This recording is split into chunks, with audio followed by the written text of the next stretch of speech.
Well, this goes back to Gideon Missionary Baptist Church in Waukegan, Illinois, which is where I'm originally from. As a very small girl, that was my favorite part about going to church, was the songs. The songs, the energy, how happy everyone was when we sang and how good everyone felt. And I just wanted to be a part of that. So I got baptized. I didn't even realize I was getting baptized. Some adult was next to me like, do you want to go up there? And I was like, yeah, let's go. And I'm like, wait, where are we going? And I'm like, oh, wait, what's happening? So I ended up getting baptized, but I knew that that was the only way to get to the choir. So I didn't make that decision consciously. I just knew, like, wait a minute, what's happening? I know this is that first step, but let me just go ahead and do it because I want to sing in the choir. So I jumped in the choir as a very small child. This is early elementary school, so little bitty girl. And I always wanted to have a solo. I always saw all the big girls, they were the teenagers, and they would have solos. And I'm like, I want a solo? Like, what I got to do to get a solo? And I remember my first time singing a solo, I felt like I did so horrible. Like, looking back, I probably did so well for my age and for what everybody was used to seeing from a child at that time. But I was so nervous. But there was so much encouragement there, and everyone was like, it's okay. You know how in black churches, go ahead, baby. It's all right. So those are my early years of being encouraged and having the stage and the platform to sing, and seeing how it affected other people and how happy it made other people and how happy it made myself. I was like, I definitely want to be a singer when I grow up. That's going to be my career. That's going to be my job. I'm going to be a singer. There's no question about it. So I fell in love with it there. I also sang in my 5th grade graduation with my best friend. We had a solo. We sang Angel of Mine by Monica and for our 5th grade graduation. And I was always in talent shows.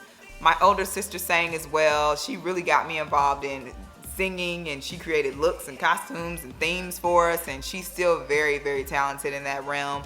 And music and singing has always been part of my existence. So now that I'm an adult, I still love music, and I still love to sing, and I still love to perform. It's been 5 years since I've been on a stage, but all of that is about to change here in a minute, whenever the world opens back up.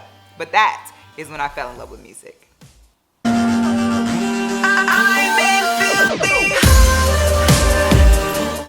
Fear. False evidence appearing real, or false experiences appearing real. When I moved to Los Angeles 5 years ago, I came here with a suitcase and a dream, like many other hopefuls who move to Hollywood, thinking that that's where you need to be in order to be a successful star, which was kind of true back 5 years ago. A lot has changed in 5 years, but 5-10 years ago, you needed someone's validation. You needed a record deal. I mean, like, just recently, probably over the past 3, 4, 5 years, the independent thing has been lucrative. So we have to keep in mind, technology has ramped up so quickly that things have changed tremendously. But in that time frame, it wasn't falling out of the sky for me. It wasn't happening magically. I wasn't social enough. I couldn't speak up for myself. I couldn't walk up to people and introduce myself. When it came to music, I was always waiting on someone else to introduce me. So I backed myself up in a corner, and Los Angeles is cold. As sunny as it is, and as beautiful as it is. Ooh, she cold. So it was very eye-opening for me that I had a lot of work to do internally, outside of music, outside of artistry, and I had to figure out who I was as a person. I had to figure out what my true purpose was in this life, and I had to figure out who I was on my own. And that was the first time I was faced with anything like that, and I'm so grateful for that experience because it has me where I am today. Like a quote I heard earlier today, things don't ever happen to you, they happen for you. So if you go through something, it is for the next step. So as I look at everything that is coming together in my life so beautifully, I know that it is because of what I experienced 5 years ago. What held me hostage and kept me from pursuing my dream was myself. I was the reason. I was scared of failure. I was scared of being ridiculed. I was scared of Filthy Hollywood not being a #1 album in the world and #1 most watched video, and I wanted to have the success of Beyonce's 20-year career with my first song. And there was so much pressure with this song because initially Mason Betha heard it, he loved it, he told Rodney Jerkins about me, I flew out to LA, this is all before I moved here, and I just knew it was gonna happen for him because this is a song, this is it. And it didn't, you know, so everything happens for you. And fear was what held me captive.